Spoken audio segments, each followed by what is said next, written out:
আমার সাথে জীবনে বহুবার এরকম হয়েছে যে আমি একটা নতুন স্কিল শিখতে চাইছি, কিছু দূর শিখছি, তারপর হাল ছেড়ে দিছি, আর মোটিভেশন কাজ করে নাই, ভালোবাসা থেমে গেছে। আমার মতো আপনার সাথে এরকমটা অনেকবার হয়েছে। তো এরকমটা আসলে হয় কেন? আমি খুঁজে বের করার চেষ্টা করছি যে মানুষ আসলে কোনো জিনিস শিখে কেন। যে জিনিসগুলো আমি খুঁজে পাইছি সেগুলোর মধ্যে প্রথমটা হচ্ছে কিউরিওসিটি বা কৌতূহল। আমাদের যদি কোনো বিষয়ের প্রতি কৌতূহল থাকে বা জানার আগ্রহ থাকে, তীব্র আগ্রহ আর কি, তাহলে আমরা ওই জিনিসটা কোনো ধরনের এক্সটার্নাল ফোর্স ছাড়াই শিখে ফেলতে পারবো। দ্বিতীয়টা হচ্ছে অবসেশন। আমি আসলে অবসেশনটাকে বলবো কাইন্ড অফ এ ড্রাগ। মানে কোনো জিনিসের প্রতি আপনার তীব্র টান, খুবই ভালোবাসা, তাহলে আবার আপনি এই জিনিসটা স্বাচ্ছন্দ্যে শিখে ফেলতে পারবেন। তারপর আসে হচ্ছে নেসেসিটি বা বাঁচা মরার লড়াই। যেমন আপনার কোনো একটা জিনিস শিখতে হবে আপনার জাস্ট সার্ভাইভ করার জন্য, তাহলে হয়তো আপনি সার্ভাইভ করার জন্য এই জিনিসটা শিখে ফেলবেন। তারপর আসে হচ্ছে রিভেঞ্জ। ধরেন আপনি কোনো কালে কোনো কিছুর জন্য অপমানিত হয়েছিলেন, তারপর আপনি পণ করছেন নিজের সাথে যে আমি এই জিনিসটা শিখে ফেলবো, তাহলে হয়তো আপনি খুব ভালোভাবেই জাস্ট জেদ মেটানোর জন্য শিখে ফেলবেন এটা। তো এই এই চারটা বিষয় নিয়ে যদি একটু বিস্তারিত কথা বলি, যেমন প্রথমটা দিয়ে যদি শুরু করি, কিউরিওসিটি। এরকম কিছু জিনিস আছে দেখবেন যে আপনার এটা নিয়ে জানতে বা এটা নিয়ে পড়াশোনা করতে খারাপ লাগে না। আপনি হয়তো বা ঘন্টার পর ঘন্টা এটা নিয়ে গুগলে সার্চ করতে পারবেন, চ্যাট জিপিটির সাথে আলাপ করতে পারবেন, এটা নিয়ে আপনি বই পড়তে পারবেন, বা আপনার আসলে খারাপ লাগে কাজ করবে না, আপনি চালায় যেতে পারবেন।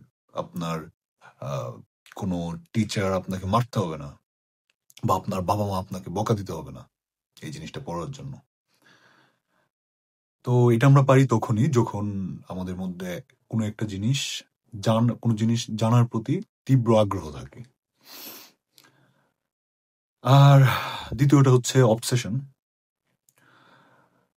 অবসেশন নিয়ে যদি বলি, ধরেন আপনি কারো প্রেমে পড়ছেন, তীব্র প্রেম, প্রচন্ড ভালোবাসা, আপনি তার থেকে ভ্যালিডেশন পাওয়ার জন্য সবকিছু করতে রাজি। আপনি হচ্ছে প্রচন্ড পড়াশোনা করেন ক্লাসে হচ্ছে ফার্স্ট হওয়ার জন্য, যেন সে আপনাকে ভ্যালিডেট করে।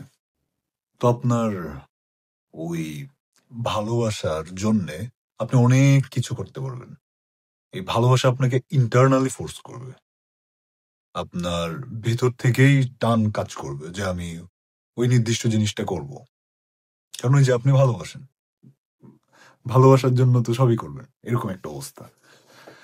আর এটা হচ্ছে যে ওই যে নেসেসিটি যেটা, বা বাঁচা মরার লড়াই, সেটা হচ্ছে অনেকটা, আমরা শুনি না যে ভ্যান ভ্যান চালক মেডিকেল পরীক্ষায় ফার্স্ট হয়েছে বা এরকম কিছু আর কি, সে তার ওই পরিস্থিতি থেকে ভালো পরিস্থিতিতে যাওয়ার জন্য ওই স্কিলগুলো শিখে ফেলছে। তারপর আসে হচ্ছে রিভেঞ্জ। রিভেঞ্জটা ধরেন আপনি অবসেশনের সাথে একটু মিলাই। ধরেন আপনি প্রেম করছেন, প্রেমে ছ্যাঁকা খাইছে, ছ্যাঁকা খায়া তারপর আপনার মনে হলো যে আমার এখন নিজের বিল্ড আপ করতে হবে, আমার হচ্ছে দেখাইতে হবে যে আমার মধ্যে কি কি পটেনশিয়াল আছে। তো তারপর আপনি দারুণ কিছু জিনিস অ্যাচিভ করে বসে আছেন। তো এইগুলো হচ্ছে মেইন ফোর্স। এগুলো কোনো একটা যদি না থাকে, তাহলে আপনি কোনো একটা নির্দিষ্ট স্কিল শিখতে পারবেন না। আপনি একটু যাবেন, যাওয়ার পরে হোঁচট খেয়ে পড়ে যাবেন। কারণ ব্যাপারটা এরকম দাঁড়াবে যে আপনি দৌড়াতে নামার আগেই ক্লান্ত। এবং অবসেশন নিয়ে যদি আমি আমার কথা বলি, যেমন আমি হচ্ছে জার্মানিতে থাকাতে আমার জার্মান ভাষাটা শেখা লাগতেছে, কিন্তু আমার কিন্তু জার্মান ভাষার প্রতি কোনো ভালোবাসা নাই। আমার ভালোবাসা হচ্ছে মানুষের সাথে কথা বলতে পারতে হবে। আমার অবসেশনটা হচ্ছে আমি যেন জার্মান নেটিভদের সাথে ডিপ কনভারসেশনে যাইতে পারি। কোনো ধরনের বাধা বিপত্তি যেন ল্যাঙ্গুয়েজ ব্যারিয়ার যেন কাজ না করে, এবং এটা যেন হচ্ছে আমাকে কেরিয়ারেও সাহায্য করে। তো এটা আসলে এই এই যে ক্রাইটেরিয়া গুলো বললাম, এগুলো হচ্ছে আবার ওভারল্যাপ করতে পারে একটা আরেকটার সাথে, মানে সংযুক্ত হইতে পারে। যেমন আমার সাথে হচ্ছে কেরিয়ার এবং নেসেসিটি এবং অবসেশন দুইটা হচ্ছে ওভারল্যাপ করছে। আমার অবসেশন আছে হচ্ছে মানুষজনের সাথে কথা বলতে পারতে হবে, এবং এট দ্য সেম টাইম আমার কেরিয়ারও জার্মান ভাষা শিখলে হেল্প হবে। সো সব ক্রাইটেরিয়া ছাড়াও আরেকটা জিনিস আছে, সেটা হচ্ছে আনফেয়ার অ্যাডভান্টেজ।